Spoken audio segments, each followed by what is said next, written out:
What would you say is the most difficult part of teaching a child or raising a child to be a feminist?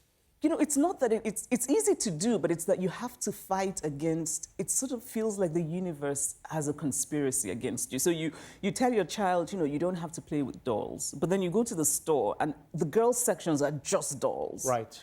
And, you know, there's still very much that blue and pink binary in the wall, and you're trying to teach your child that, you know, you can be whoever you want to be. So it can feel as though there's a lot that you need to push back, you know, from the world. But it's doable. I'm very optimistic about how we can change the world. What I've always admired about your words on feminism is that you don't seem to live in a world where it's abstract or it's just extreme. Like it never seems to me like you talk about feminism like it's like this is how it is and that is the way it is. Like in the book, for instance, there are some suggestions where you talk about how you can encourage your daughter, if she's a daughter, to be anything she wants to be, to like blue, to play with boys' toys, etc. But that shouldn't mean that she should shun her femininity. That's not what feminism is. So when people find themselves caught up in a conundrum with feminism, like what is the one thing they could say to themselves that just makes it easier to understand? Think of yourself as an individual. Right. Right? There's no, I mean, I think feminism and femininity are not mutually exclusive, right? I think that the early feminists in the West shunned femininity because femininity had for so long been used as a way to put them down. So women were property. You're supposed to look pretty and stay at home. So I think when women started to push back against that, they were like, we don't want pretty.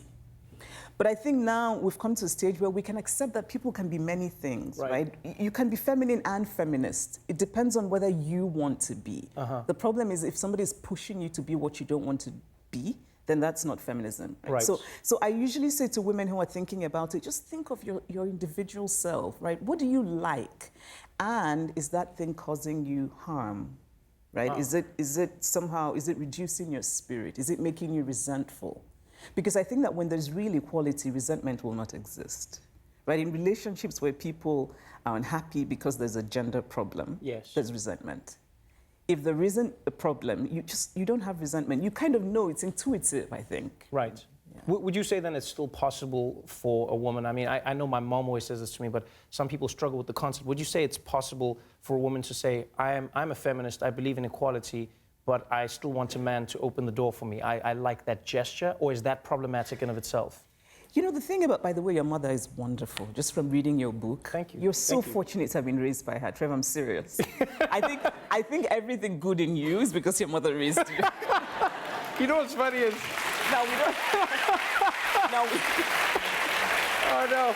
I appreciate that, but and the way you said it is, it's a beautiful compliment that sounds like an insult. You know, it's just like everything good in you is from your mom. The rest of that shit is you. That's you and your dad.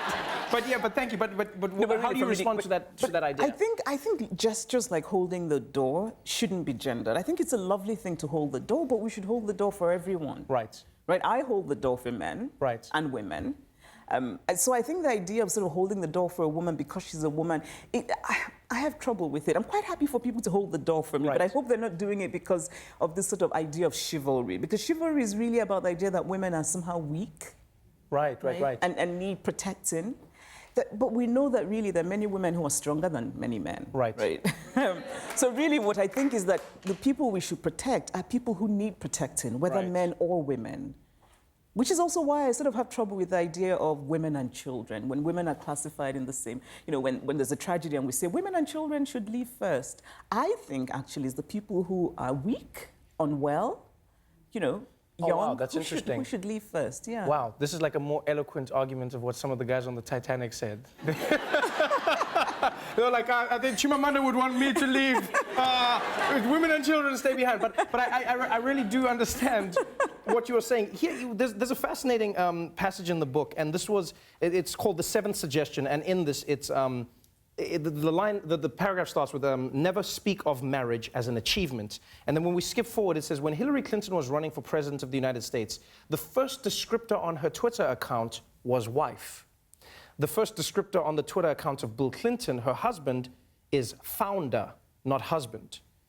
Because of this, I have an unreasonable affection for the very few men who use husband as their first descriptor. Do you think in that moment it made you feel like in society we've created a world where the best thing you can be as a woman sometimes is a wife to a man, but a man can have every other achievement. Was that the problem with that idea for yourself? Yes, yes. But it's also the larger question of what we expect of women in public life. Why I think that there are many people for whom Hillary Clinton is not relatable right. unless she primarily defines herself in domestic terms, wife, mother, but wife in particular. Right. Because I think it makes people feel comfortable. I think people are very, people don't know what to do with the idea of a woman who has power or who's seeking power.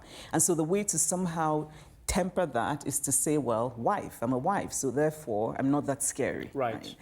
And it's not, I mean, obviously I think marriage is a wonderful thing and it can be, you know, just such a joy and all of that. But it's that we raise girls to aspire to marriage in a way we don't raise boys to. Right. And I think there's a problem with that. So you have little girls who, from very early on, are thinking about the wedding dress, right? I don't know how many boys think about their wedding tuxedos. Right. Not at all. Yeah, that's true.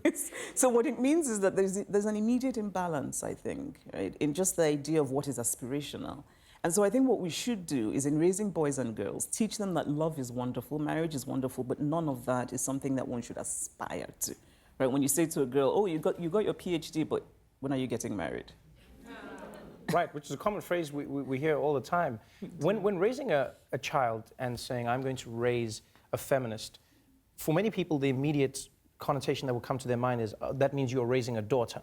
Yeah, yeah. But from reading your work, a lot of the work has to be done by men. Men need to participate. Yeah. Why is that so important? Because men have to be on board. I think you can change women all you want. If you don't change men, nothing changes, because we share the world, right? It's men and women.